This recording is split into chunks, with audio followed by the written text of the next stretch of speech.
जमींदार रोशनलाल अपनी प्रजाओं के साथ दीपावली मना रहे थे। परम पूजनीय गुरुजी आए हुए थे और प्रवचन चल रहे थे। रोशनलाल गुरुजी को प्रणाम किया और कहा, गुरुजी कुछ ऐसे प्रवचन दीजिए जिससे हम सब की जीवन संवर जाए। गुरुजी ने उस दिन आशीर्वाद के साथ 4 ऐसे प्रवचन दिए जिसको रोशनलाल ने अपने घर की दीवारों में लिखवा के रख दिया। गुरुजी के पहले प्रवचन थे, जब कोई छोटा आदमी बड़ा बन जाए तो उसे बड़े के नजर में ही देखना चाहिए, उसको बड़े आदमी की इज्जत ही मिलनी चाहिए। गुरुजी के दूसरे प्रवचन थे, कभी भी दूसरे की गलतियों का खुलासा मत करना। तीसरे प्रवचन थे, जो काम दूसरा आदमी नौकर चाकर करते हैं वो काम करके कभी खुद का समय बर्बाद मत करना।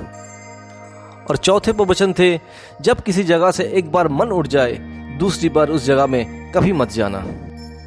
रोशनलाल इस 4 उपदेश को रोज पढ़ता था।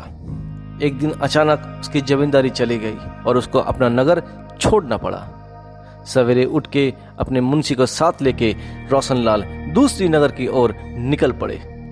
कुछ दूर चलने के बाद रोशनलाल थक के बैठ गए और मुंशी जी को कहा, मुंशी जी कुछ खाने और पानी का बंदोबस्त कीजिए। मुंशी जी खाने की खोज में निकल पड़े और कुछ दूर जाने के बाद एक दूसरी नगर में प्रवेश किए, जिस नगर में एक नए राजा का खोज चल रहा था। मुंशी जी भी उसी लाइन में खड़े हो गए। सबके बाद जब मुंशी जी की बारी आई तो मुंशी जी अपने प्रतिभा से सबका मन जय कर लिया और सबने मिलके मुंशी जी को उस प्रदेश का राजा बना दिया। इधर रोशनलाल कुछ देर वेट करने के बाद जब देखे मुंशी जी वापस नहीं आ रहे तो मुंशी जी की खोज में रोशनलाल निकल पड़े और जाके देखा कि मुंशी जी अब राजा बन चुके हैं। तब रोशनलाल को याद आया गुरुजी की पहला प्रवचन, जब कोई छोटा आदमी बड़ा बन जाए तो उसे बड़े के नज़र में देखना चाहिए। और रोशनलाल अपने ही मुंशी को राजा कहके कहा, महाराज मेरा प्रणाम स्वीकार कीजिए। और मुंशी जी महाराज के इस विनम्र आचरण से रोशनलाल को अपना मंत्री बना लिया। मुंशी जी अपने रोशनलाल की मदद से बहुत ही अच्छे से राजपाट संभाल रहा था कि एक दिन अचानक रोशनलाल देखे मुंशी जी की पत्नी प्रधान सेनापति के साथ प्राइवेट में वक्त बिता रहे हैं। रोशनलाल को तब याद आया अपने गुरुजी की दूसरी प्रवचन, दूसरियों को गलती का कभी खुलासा मत करे। तो रोशनलाल एक रस्सी के ऊपर अपना शॉल रख के धीरे से वहां से चला गया। कुछ देर बाद महाराज की पत्नी जब इस शॉल को देखा तो चौंक गया और डर के बारे महाराज के पास जाके कहा कि महाराज आपके मंत्री गलत उद्देश्य से हमारे पास आया था और मेरे ना करने से वो डर के भाग गया। मैं किसी भी तरह इस शॉल को रख लिया अपने पास प्रमाण स्वरूप।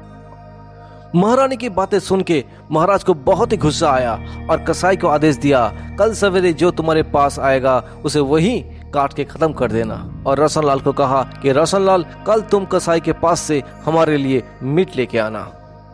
महाराज के आदेश सुन के रोशनलाल को हैरानी हुई क्योंकि रोशनलाल खुद एक शाकाहारी थे और एक शाकाहारी को मीट लाने को कहा। उसको संदेह हुआ, इसीलिए गुरुजी के तीसरी आदेश के अनुसार उसने खुद न जाके नौकर को वहां भेज दिया मीट लाने को। और कसाई ने अपने आदेश का पालन किया और उस नौकर को वही खत्म कर दिया। कुछ दिन बाद ही महारानी की असलियत पता चल गई महाराज को और उस दिन रोने लगे रोशनलाल के लिए। तब रोशनलाल चुपके से महाराज के पास आए और कहा, महाराज मैं मरा नहीं, अभी जिंदा हूँ। और महाराज खुशी से रोशनलाल को गले लगा लिया और कहा कि मेरे पास रह जाओ मेरे भाई। तब रोशनलाल ने कहा कि याद है गुरुजी की चौथी प्रवचन, मेरा यहाँ से मन उठ चुका है, अब मैं यहाँ नहीं रुकूंगा, अलविदा मेरे भाई। और रोशनलाल चला गया।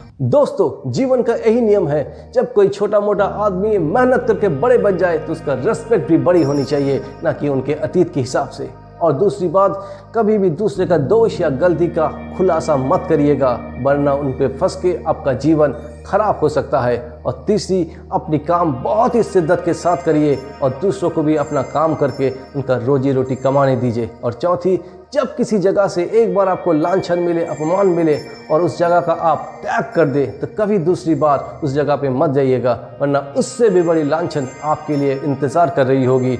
Follow these ancient golden rules and bring happiness in your life.